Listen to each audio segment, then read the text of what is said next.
So finally, let's just move on.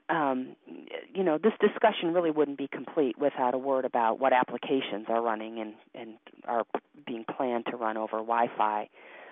And so that takes us to slide 9. So I want to just first note that the primary purchasing motivation behind wireless LANs in general is one of those other constants that has stayed put during the 5 years that we've been doing the Webtorials Wireless LAN State of the Market Report. It's kind of two sides to the same coin are the biggest drivers. Being better able to contact employees who are on the go in order to alleviate unanswered emails and telephone tag, while two, also making those employees more productive. So they kind of go hand in glove. That has always been the biggest motivator.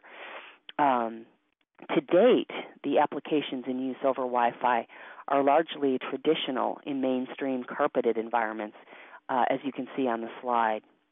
Well over 3/4 of the top applications in use fall into the camp of basic communications and Internet intranet access. With the pervasive uptake of 802.11g at 54 megabits per second that we saw earlier, and to a slightly lesser degree, 802.11a at those same speeds, users have also begun adding run-the-business traffic to their networks in fairly significant volumes. And among these applications are your basic enterprise resource management, customer relationship management, Salesforce automation, to name a few. We have to take a quick look at VoIP, voice over IP over Wi-Fi. Over a third of respondents, 36%, said they have already deployed VoIP on their Wi-Fi networks, as shown in the figure. And note that another third, 33%, plan to deploy it in the next year.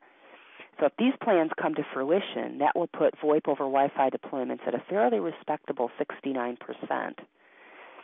The more exotic emerging applications currently rank in the low teens percentage-wise in terms of current deployment, though many show promise for becoming significantly installed during the next 12 months as early 802.11n networks with the requisite bandwidth ramp up. In particular, note that between 40% and 50% of respondents plan to deploy wireless IP surveillance, video conferencing, and streaming media applications. Location-oriented applications such as wireless asset tracking show growth in over a third of respondents' companies in the coming year.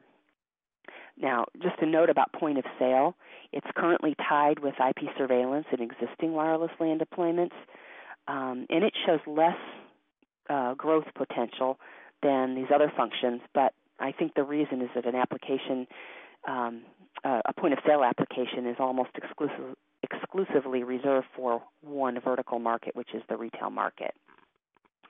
In other words, it wouldn't be applicable to many types of organizations.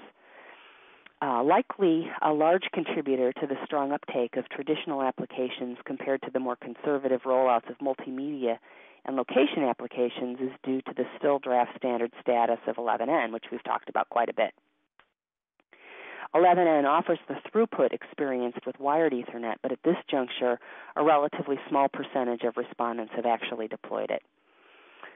Just as a data point, about 62% of our respondents have no employees using 11n networks at all. About 22% say they have deployed some 11n, but only a small percentage of their employee bases are actually equipped to use it, meaning from 1 to 10%. So 22% have deployed some, but 1 to 10% of those companies are actually using it, so they're small implementations.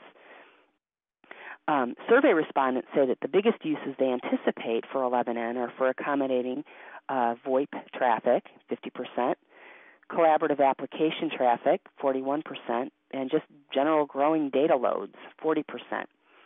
Now, more than a third, or 35%, said that creating an all-wireless enterprise access network was one of the two most important business applications they foresee for 802.11n. Many had yet to make firm all-wireless network plans, however. So respondents seem to realize that going all-wireless will require the throughput and other characteristics of a tried-and-true wired Ethernet network.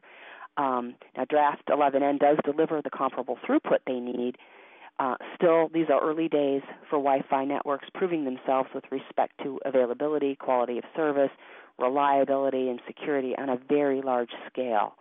So the coming year will be a significant one for proving in these characteristics across real-world installations. Yeah, Kevin? Great. Thanks, Joni. It was my pleasure to participate today. And really, in closing, though, I would like to kind of touch on a point you made at that final slide. The applications are becoming more bandwidth heavy. If you look at today's employees coming into enterprises, they are used to rich media on their desktops, on their mobile devices that they carry, and I think we're going to see more and more of that as a means of communication in the enterprise.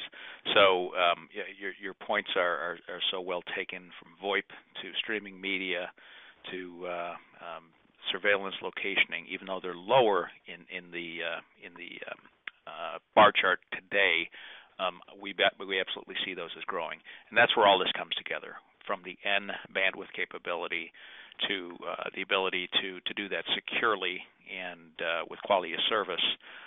We definitely see applications being pushed further and further to the mobile device, and that allows businesses to get so much more productive. So we think that the time is coming, and that the technology is there for a big explosion in this piece of the business.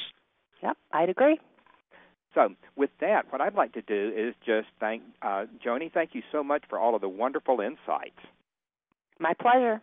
And Kevin, it's been wonderful having you on the call today. I'd like to mention to everyone that this is just one part of the findings from the 2008 Wireless LAN State of the Market report.